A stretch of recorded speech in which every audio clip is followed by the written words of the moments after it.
Assalamualaikum warahmatullahi wabarakatuh. Selamat malam pemirsa RCTV Langkapa Dani. Bagaimana kabar Anda semua? Saya harap Anda dalam keadaan sehat. Yang malam hari ini pemirsa, senang sekali saya Novia April dapat kembali menyapa Anda semuanya dalam dialog khusus. Dan malam hari ini pemirsa spesial kita akan mengenal lebih dekat bersama dengan Ibu Lili Elia SHMM selaku anggota DPRD Provinsi Jawa Barat. Assalamualaikum Ibu Lili Elia. Waalaikumsalam Mbak Novi. Gimana kabarnya Ibu? Baik, baik. Ngomong selamat atas pelantikannya sebagai wakil rakyat ya Bu ya. Terima kasih. Luar biasa, semangat yang sangat luar biasa nih Ibu ya. Iya. Sebagai perempuan perwakilan dari Cirebon ya Bu. Dari Dari Kota Jawa Cirebon. Barat. Dan baru ada dari Kota Luar biasa Cirebon. sekali. Ini Ibu seorang politisi senior dari Partai Golongan Karya Kota Cirebon. Waduh, ini luar biasa sepak terjangnya Ibu ya Bu ya. Bukan pengalaman pertama menjadi wakil rakyat, Bukan. karena sudah banyak sekali pengalaman Ibu dulu di Kota Cirebon ya Ibu Lili. Iya. Oke, sekarang menjadi wakil rakyat di Jawa Barat. Bagaimana perbedaannya sih Ibu? Dengan cakupannya lebih luas ya wilayahnya Iya, Ibu iya. Lili. Ya banyak ya perbedaannya. Sewaktu saya di Kota Cirebon selama 3 periode berturut-turut, ya permasalahannya ya hanya seputar dari 5 kecamatan itu. Oke. Nah sekarang saya ke Jawa Barat, ya hampir 27 kota dan kabupaten. Oke. Gitu. Jadi setiap permasalahan daerah itu berbeda-beda, baik di kota Cirebon, di daerah Cianjur, di daerah Garut, daerah mana itu berbeda-beda. Dan ini perlu juga pembahasan karena harus disesuaikan dengan kulturnya. Betul. Dengan luas yang Jawa Barat ya Bu ya, Iya, ini Jawa otomatis menjadi tugas yang sangat berat termasuk ya Ibu. Ya, Bagaimana gitu. Ibu Lili? Kita harus banyak belajar lagi ya dengan Mhm. program-program apa yang ada di Jawa Barat. Kita juga harus sesuaikan juga, ini cocok enggak dengan ini, cocok enggak dengan ini. Karena mungkin di Jawa Barat menawarkan program A, ini cocoknya untuk daerah ini. Sedangkan mungkin nggak cocok di daerah ini, kan ada saja gitu. Nah ini juga perlu kita banyak belajar sayanya. Jadi kita terus belajar lah yang namanya usia, walaupun orang bilang Bu udah sepuh atau apa, tapi belajar itu harus tetap. Harus tetap ya Bu. Iya. Walaupun sudah 3 ini ya Bu periode ya Bu. 3 periode di Cirebon harus tetap belajar kita Ibu harus Lili. belajar. Karena berbeda ya Bu ya untuk Berbeda. karakteristiknya sendiri Bu untuk Iya, berbagai wilayah Bu Lili. karakteristiknya berbeda. Kita di daerah Kota Cirebon dan kita juga di DPRD Provinsi Jawa Barat. Oke, dari saat pelantikan berarti sudah 2 minggu berlalu ya Bu Lili Ya, ya? 2 minggu berlalu. Oke, nah Ibu ini masuk di Komisi Komisi 1 menangani pemerintahan. Gitu. Oh, luar biasa ini. Seperti apa Ibu melihat kondisi pemerintahan yang ada di wilayah Jawa Barat Ibu dengan berbagai perbedaan tadi Ibu sampaikan Ya, spesifikasinya? saya lihat dengan kepemimpinan Pak Ridwan udah bagus ya. Gitu. Kemarin juga kita sudah banyak meninjau daerah-daerah dengan program yang sadar hukumnya itu. Saya apresiasi sekali gitu.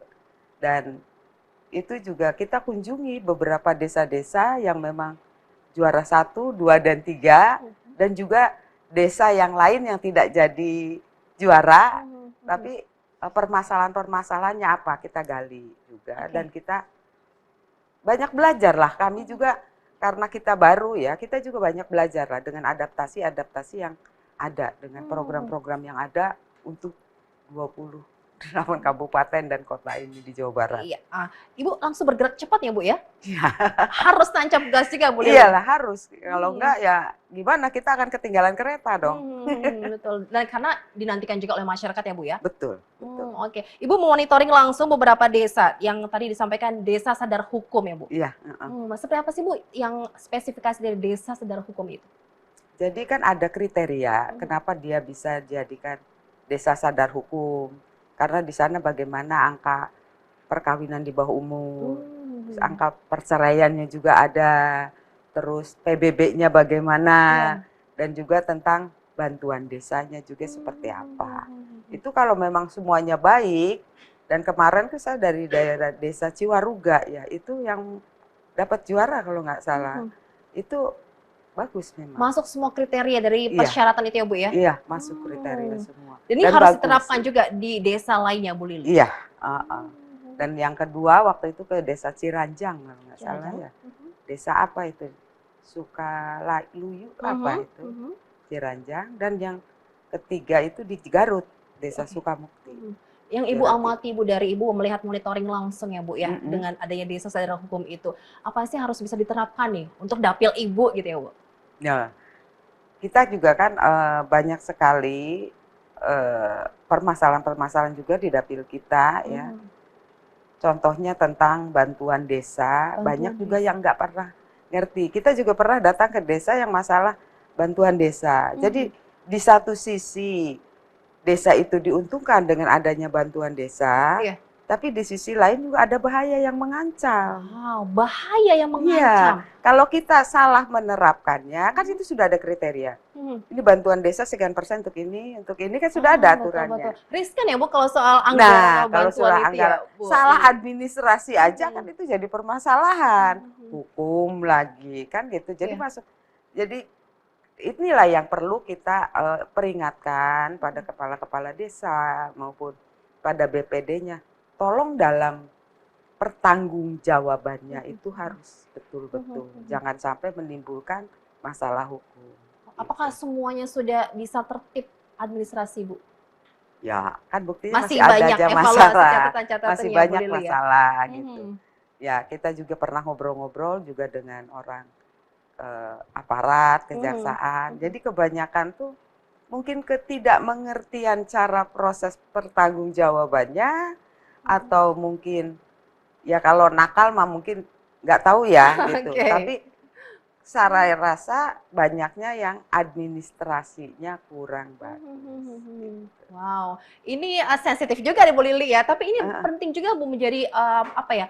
Informasi dan juga sebagai apa ya agar masyarakat ini bisa tahu ya Bu dari adanya proses bantuan dari pemerintah itu. Ada. Karena bantuan desa itu paling kecil ada yang 800, ada yang juga sampai 2, tergantung dari jumlah penduduknya. Ini kan angka yang sangat besar ya, karena dulu-dulu tidak ada. Pas sekarang diguyur dengan bantuan yang begitu besar gitu. Jadi mungkin kayak gagap atau apa gitu. Jadi itulah, jadi administrasinya banyak yang belum beres. Berarti dari SDM ya termasuknya Bu Lili? Ya, harus diinginkan SDM. Masyarakat sudah sangat senang ya Bu dengan ada bantuan, tapi ini perlu juga nih diimbangi dengan hati-hati. tertib administrasi SDM ya yang membantu itunya juga untuk penyaluran bantuan tersebut. Oke, Ibu sangat perhatian sekali ya Bu ya, karena ini penting ya Bu. Penting sekali untuk masyarakat kesejahteraannya. Baik, kita akan lanjutkan pemirsa obrolan kita bersama dengan Ibu Lili Elia, tapi kita harus jeda sebentar, kita bersama dulu.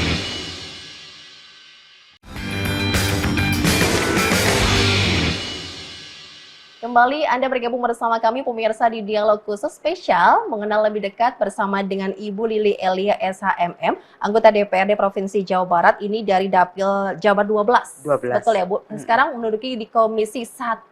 Iya. Fokus ke masalah bidang pemerintahan dan hukum. Iya. Tadi kita sempat menyinggung juga pemerintahan di Jawa Barat sudah sangat luar biasa dengan kepemimpinan dari Gubernur Jawa Barat Bapak Ridwan Kamil. Betul.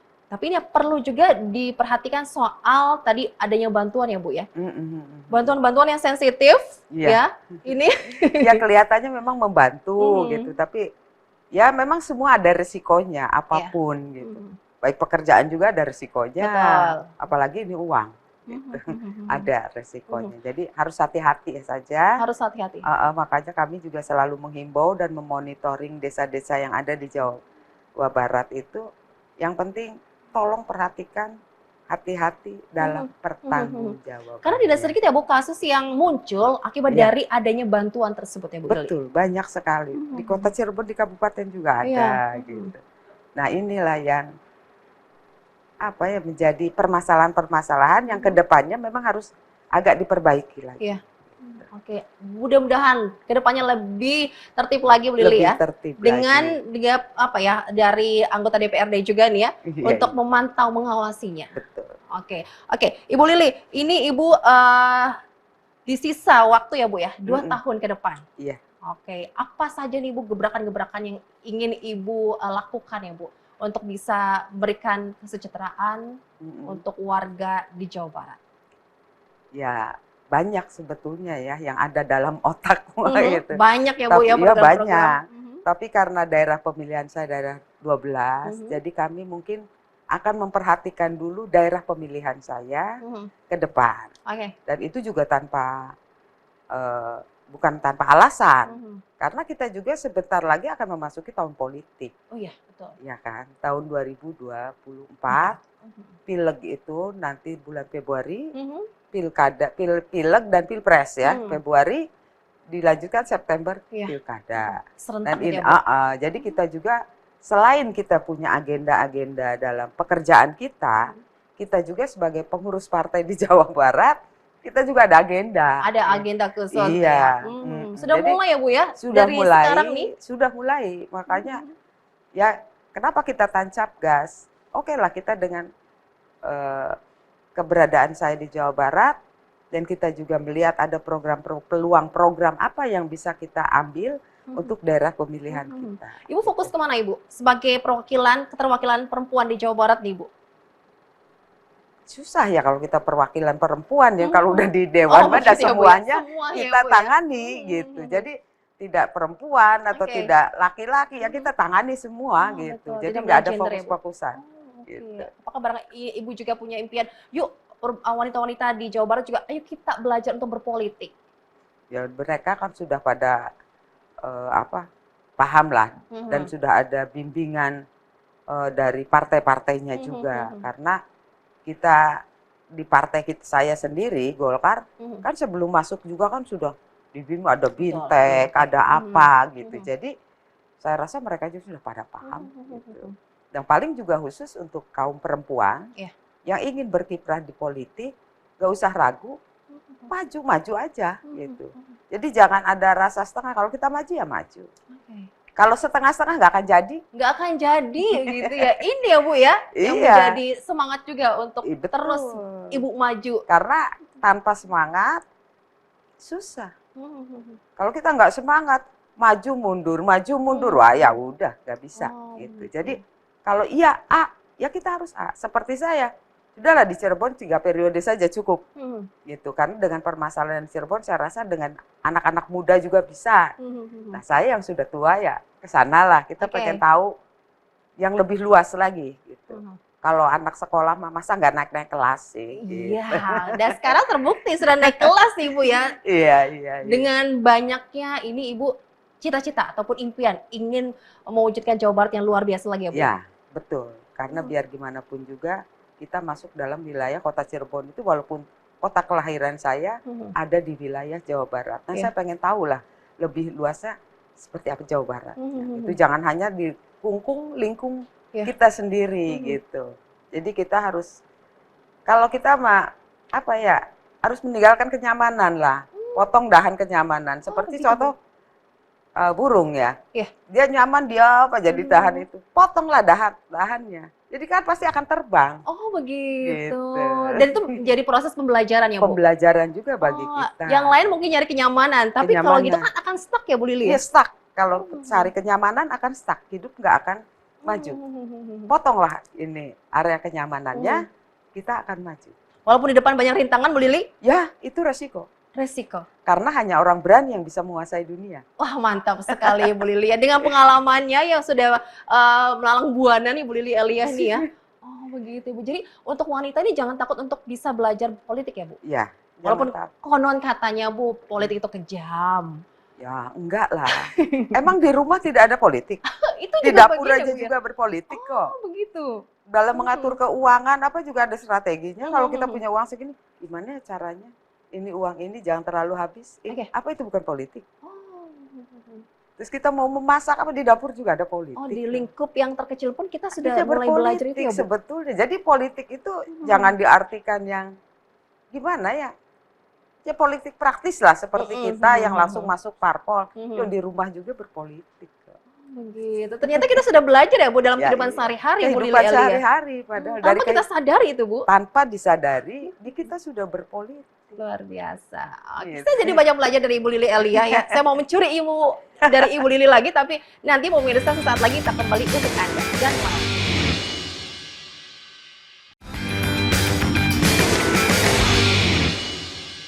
Terima kasih pemirsa yang masih bergabung bersama kami di Dialog Khusus spesial bersama dengan Ibu Lili Elia, SHMM, anggota DPRD Provinsi Jawa Barat. Ini pengganti antar waktu PAW ya Bu ya, sisa masa jabatan 2019-2024. Dengan kiprahnya pemirsa ini sudah makan asam garam ya Bu.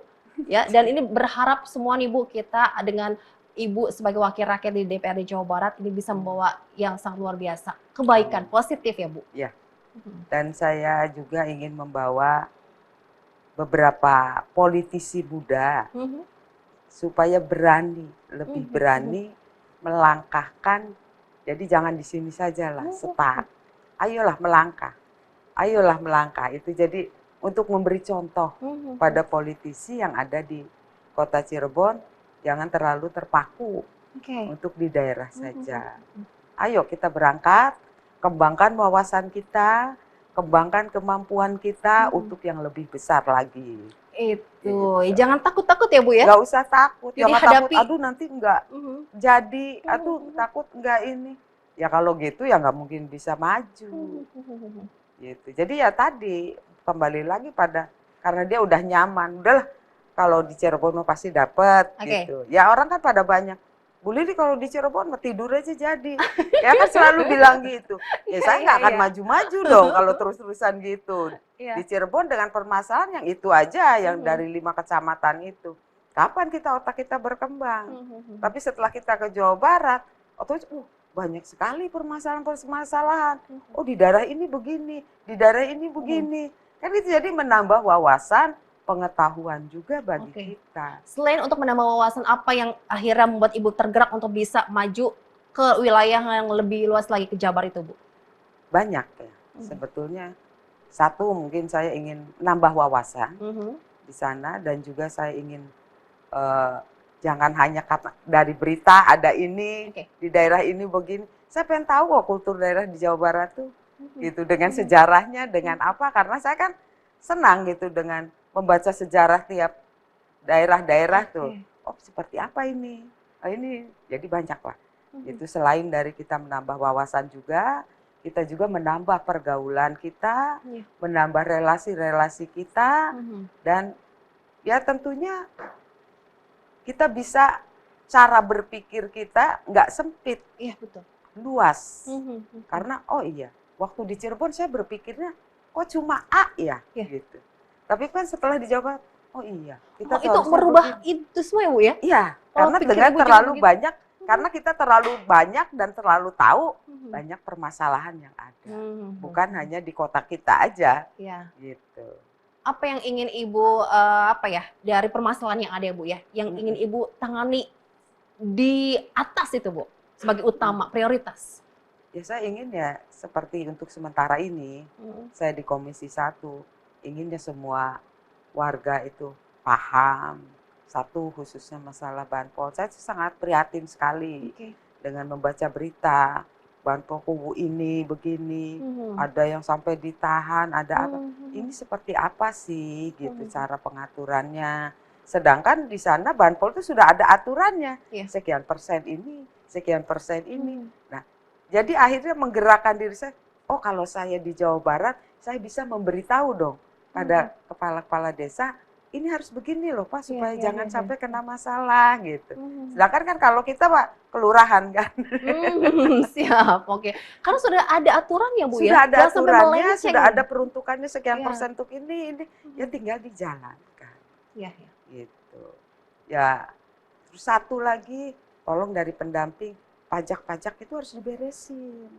Jangan sampai seperti kemarin, ada pajak yang tidak dibayar penuh. Banyak permasalahannya selain dari salah administrasi, terus ada yang pakai markup, dan juga ada pajak yang Ibu melihat tahu itu ya Bu ya, dengan adanya permasalahan justru itu, karena dengan kita banyaknya bergaul dan turun, tahu akhirnya. Dan itu membuat Ibu prihatin? Ya, membuat saya prihatin. Itu baru sekian kecil ya Bu, persen sekian ya Bu? Kecil aja gitu, belum yang besar. Saya kan ingin Jawa Barat tuh juara gitu. Sesuai slogan daripada Jabar juara gitu. Soal kesehatan? Ya, kesehatan di Jawa Barat ini Bu? Bagus gitu. memang ditangani oleh Komisi 4 ya. Iya, oke. Udah Tapi bagus lah alhamdulillah ya Bu ya, kita program-programnya. sedang bangkit lagi ya Sedang Bu untuk bangkit gitu. membangkitkan ekonomi juga ya Bu. Karena memang selain komunikasi antara eksekutif dan legislatifnya juga bagus di sana, dan profil dari gubernurnya juga memang bagus lah. Oke, pentingnya sinergitas legislatif eksekutif dan masyarakat juga ya Bu Ya, Lili? dibantu. Jadi jangan hanya kita mengadakan eksekutif, legislatif, seluruh stakeholder bantulah program yang ada di Jawa Barat agar Jawa Barat menjadi juara. Oh itu dia. Bisa nggak sih Bu semua nih di setiap aspek ataupun bidang nih Bu kita menjadi juara Bu? Ya harus bisa dah. Optimis ya Bu? Harus optimis, hidup itu jangan pesimis, harus bisa. Gitu. Itu yang menjadi moto hidup Ibu? Iya, harus bisa. Kita pengen ke sini harus bisa. Bisa kayak nanti ada pemilihan ya harus bisa jadi lagi. Kan gitu. Jangan stuck di situ saja. Oh itu dia. Jadi saya belajar dari Ibu Lili ini adalah jangan setengah-setengah. Jangan setengah-setengah, melangkah, ya terus melangkah ke depan, jangan mundur. Iya. Gitu, terus melangkah. Walaupun sebagai perempuan ya Bu? Ya, rintangan, resiko, apapun ada. Namanya hidup. Kalau nggak mau ada itu, mati aja. Betul sekali Bu. Karena apa hidup emang belajar ya Bu? Belajar, hidup itu belajar. Proses belajar kita ya dari hidup. Iya. Kalau udah mati nggak mungkin belajar lah. Betul gitu. Ibu, selesai lah gitu ya Bu ya. Selesai. Ibu, apa yang ingin disampaikan kepada warga di Jawa Barat, khususnya untuk kota Cirebon dan sekitarnya? Silakan Ibu sampaikan. Ya, untuk warga kota Cirebon, khususnya kabupaten ya yang mempunyai desa, tolong perhatikan dana desa, jangan sampai ada masalah, karena yang rugi nanti warganya sendiri gitu. Jadi kepala desa mohon dalam pengadministrasian ataupun penggunaannya harus tepat sasaran sesuai dengan kebutuhan masyarakat desa tersebut. Ada pesan Ibu sebagai wakil rakyat juga nih Bu untuk ya, masyarakat? Tadi pesannya seperti itu. Oke. Dan untuk rekan-rekan politisi muda yang ada di kota Cirebon, melangkahlah ke depan, jangan mundur ke belakang. Siap, maju terus ya, pantang mundur ya Bu Lili. Oke, baik, terima kasih banyak Ibu Lili Elia. Nanti semoga kita bisa ngobrol lebih panjang lagi ya Bu ya. Amin. Ingin berbagi pengalaman, saya ingin belajar juga dari Ibu yang sudah banyak ilmunya nih Bu ya. Oh enggak. Luar biasa. Tetap kita juga belajar. Oke, sampai ketemu lagi ya Bu ya. Sukses dan kasih. pastinya semoga menjadi wakil rakyat yang amanah. Amin. Terima kasih banyak Ibu Lili Elia dan terima kasih juga untuk pemirsa yang sudah bergabung bersama kami. Kita harus akhiri dialog gadis malam hari ini. Semoga apa yang disampaikan bermanfaat. Sampai jumpa. Wassalamualaikum warahmatullahi wabarakatuh.